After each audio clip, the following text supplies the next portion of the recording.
Search rank drives traffic, but with Google and others changing their search algorithms so frequently, is it really possible to influence your rank?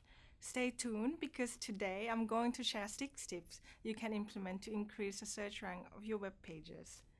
My objective is to provide you with a core foundation of search engine optimization or SEO, best practices that are unlikely to go out of style with the next algorithm update and will keep delivering traffic to your site. This video was created to help those who are either new to SEO or would like a refresher on SEO basics.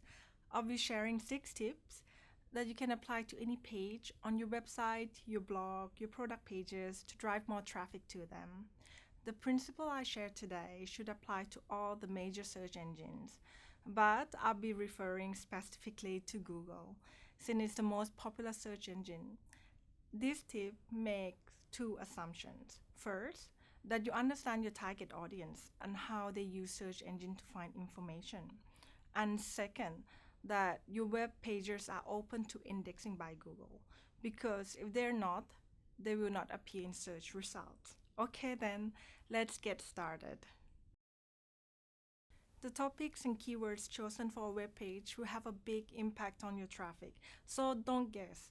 You want to focus on topics and keywords that are likely to attract the most search, and there are 2 free tools you can use to do that.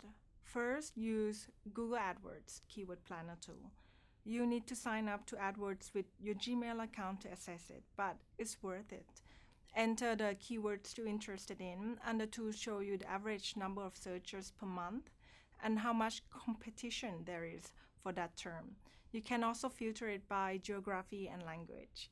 The tool can also suggest related search terms and topics for you to consider. Second, use Google Search Trend to compare the historic performance of keywords you're interested in. It allows you to compare up to 5 search terms and see how popular they have been over time. The results are presented visually for a quick and clear comparison. When you have chosen a topic, run a quick search for it on Google, as your target would. Put yourself in their shoes and ask what they would search for.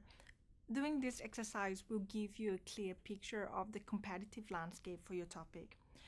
Be sure to scan all the information provided on the first result page, because that is where you want to be. If what you find seems irrelevant or weak, then great. You can fill that information gap with your content and surpass what's out there today in terms of ranking. But if you find a lot of strong content, you may want to change your topic. Usually this is content that is popular, has been published for a long time, and is supported by a lot of inlinks. It can take a lot of time and money to outrank this type of content. What you can do is to use your searchers to identify an aspect of topics that still haven't been covered, and then narrow the scope of your topics to focus on those aspects. Understand the basic anatomy of the page. Google typically displays 3 types of results on the search page: ads, options, and organic results. The ads are basically web pages that pay to be listed for that keyword, regardless of their actual merits. Suggestions often highlight the different formats that are available, such as video, news, or in this case, images. Organic results are the pages that Google believes are the most relevant to you, based on the phrase you search for and the merit of the page.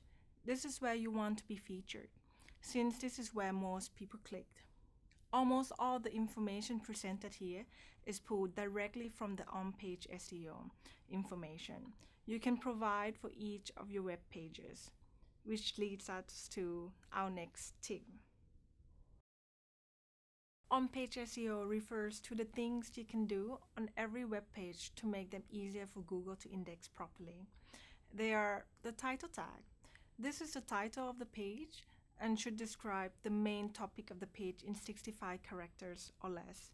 The URL, the web address to the page. Make sure to incorporate the keywords in the URL if possible. The meta description. This is a short summary of the page that appear with the search results.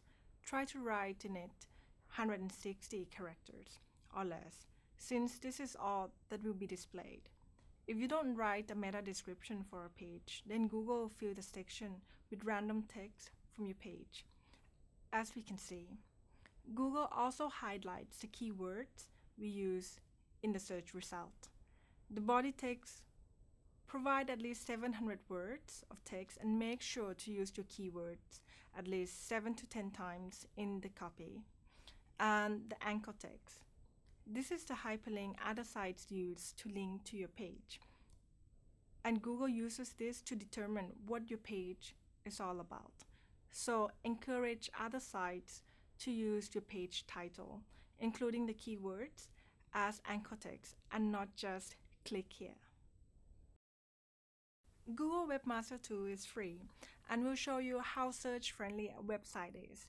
It includes an overview of all the keywords that your site is ranked for and lots of other helpful information. Make sure to submit your sitemap to help the indexing process, and also subscribe for alerts via email if Google detects a problem with your site. Google Analytics provide a ton of traffic and behavior data related to your site, such as traffic sources, number of visits, average bounce rate, time on site, and more. To get this information, Google will provide you with the analytic tracking code, which you need to paste into your site.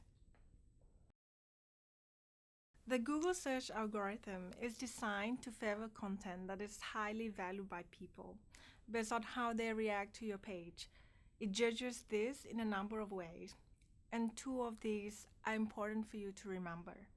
The first is in links. Good content gets shared a lot, and it helps your ranking when other pages share a link to your content. Those are called in-links. But remember, all in-links are not created equal.